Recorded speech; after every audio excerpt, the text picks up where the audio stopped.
Désolé, la vidéo s'est coupée lors de mon précédent enregistrement. Alors, je reviens. Alors, la relation du couple Max, c'est celle-ci, comme je suis en train de dire. C'est tout simplement donné par ceci. Alors, pour ceux qui ne voient pas d'où ça provient, je vais tirer cette feuille. Non, c'est celle-ci. Non, le couple, voilà, à ce niveau. Alors, le couple mécanique, il est donné par cette relation-ci.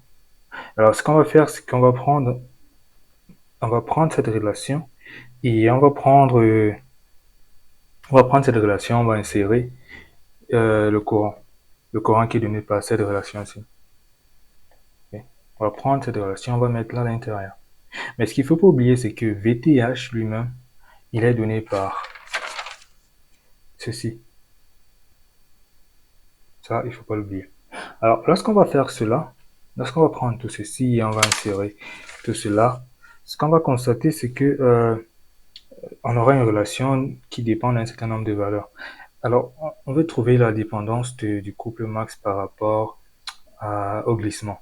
Et donc, ce qu'on va faire, c'est dériver ce couple mécanique par rapport au glissement pour trouver à quel moment est-ce que on a un couple max. Et donc, si on dérive ceci par rapport au glissement, on a un couple max lorsqu'il n'y a pas de variation de, du couple. Et donc, lorsque le couple est nul, ce qu'on va faire, c'est on va tirer de cette relation le, euh, le glissement, la valeur du glissement. Et ça, c'est la valeur du glissement lorsque le couple est maximum. Parce que le couple est maximum lorsqu'il n'y a plus de variation du couple. Okay, vous vous rappelez bien de vos cours de mathématiques. Je sais pas si je peux avoir une feuille ici. Euh, si vous voulez, on aura une courbe de, on a une courbe qui va ressembler à ceci. Et donc, à ce niveau-ci,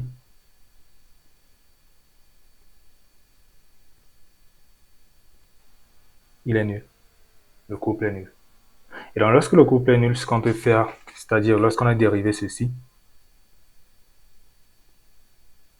ok, désolé, pas le couple, la variation du couple est nulle. Et donc, lorsque la variation du couple est nulle, c'est-à-dire on est au sommet de la courbe, on a le couple max. Ok, c'est ce qui se passe ici. Et donc, ce qu'on va faire, c'est à ce moment-là, c'est déterminer la valeur de glissement lorsque le couple est max. Alors, pour nous, dans notre question, on ne va pas déterminer la valeur de glissement parce qu'on la connaît. On veut que le glissement, on veut que la valeur du couple max se produise, du couple maximal se produise au démarrage. Maximum, le couple maximum se produise au démarrage. Donc, ce qu'on va faire, c'est tout simplement déduire la valeur de, désolé, vous ne voyez pas, la valeur de R2 lorsque le glissement est unité. Le glissement au démarrage, il est unité. On a établi ça précédemment. Alors, au démarrage, désolé, démarrage, S, qui pour nous est S lorsque le couple est max. Elle est là. Et donc, R2 prime. Pour nous, R2 prime n'est plus juste R2 prime. Parce qu'on va rattacher des résistances externes pour déplacer ce couple-là. Parce que le couple, normalement, il survient à un instant, c'est-à-dire à une valeur de glissement qui est différente du glissement qu'on retrouve au démarrage. Et donc, ce qu'on veut faire, c'est, au lieu d'avoir le couple max qui se produit là, ce qu'on veut faire, c'est ramener ce couple max à cet instant-ci. Alors, ce qu'on veut, c'est obtenir ce sommet-là plutôt à cet instant, il n'y a rien là. Et donc, après, on a un roll down. Désolé, je suis pas très fort au dessin, mais voilà. Vous avez là une idée de ce que je dis. Et donc, ce qu'on va faire, c'est, on va rattacher à cette résistance aussi une résistance externe pour déplacer cet instant-là. Et donc, ce qu'on aura, c'est R2' plus R2' externe, plus R externe, restance externe, sera égal à quoi? Si vous voulez, je regarde le glissement lorsque le couple est maximal, se produit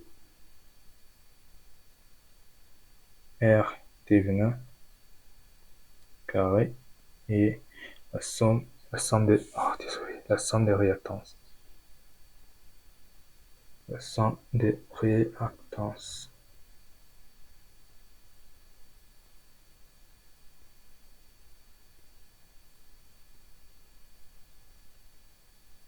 Et donc, ce que j'étais en train de dire, j'imagine qu'on n'avait pas vu, c'est, comme je disais, on va rajouter des restances externes dans notre circuit pour déplacer le couple max.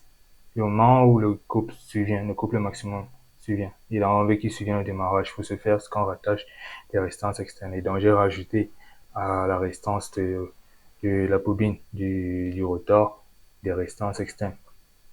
Et donc, ça va rapprocher le couple max de l'instant du démarrage. De l'instant du démarrage. Donc, on a cette simple relation. On vient d'établir que S est unité. Et donc, tout ce qu'il faut faire, c'est de trouver la différence. RT20 carré, XT20 et X' 2 carré de tout racine carré moins R' 2.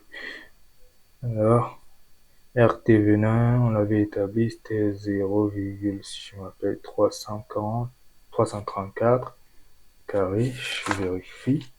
Ouais, c'était ça, 334. On a besoin de quoi d'autre? XT20, 1,2 ou 1,1, c'est 1,2, effectivement. 1, vous voyez pas, 1,2, tant pour moi, plus 1,1 carré, le taux racine carré, moins R2 ou R'2, 0,2. Bon. Alors, qu'est-ce qu'on a? Calculette. On a que racine carrée de 234 carré moins 2,3.